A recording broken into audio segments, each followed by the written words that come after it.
Hindi pa man nakakausad sa isyu ng data breach. Nito lamang nakaraang linggo, panibagong kaso na naman ang naranasan ng Philippine National Police.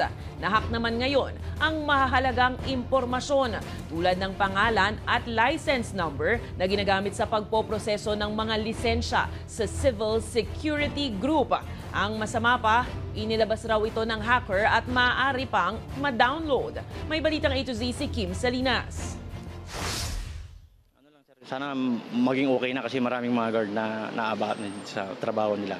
Apektado ang isang security guard sa panibagong kaso ng data breach nang nangyari sa website ng Philippine National Police Civil Security Group.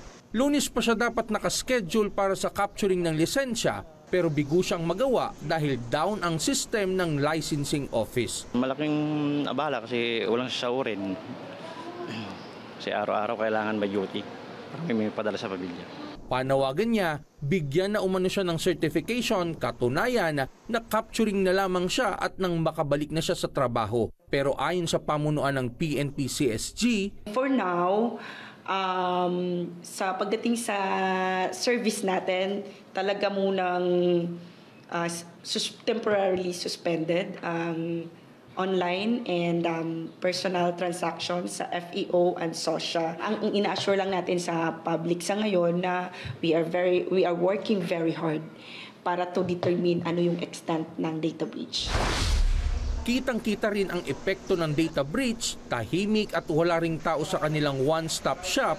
Malaking epekto kasi sa operasyon nila ang online system. We need to take precautionary measure para talaga enhance na next time pag babalik na ang system, talagang improve and enhance effective na licensing system. Nirerespeto naman daw nila ang opinyon ni Senator Amy Marcos. Ito'y matapos sabihin na hindi kapatapatawad ang data breach na ito, lalo't pangalawang beses na itong nangyari sa PNP.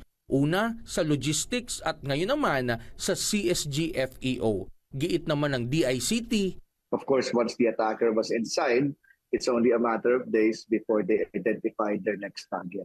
Ganun naman yan, I could say it was professionally done. Siguro that's what we can say right now. The attacker was killed.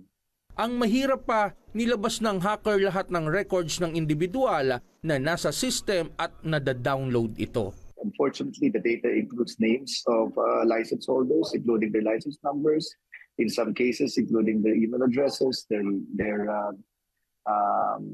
mobile number, if it was given.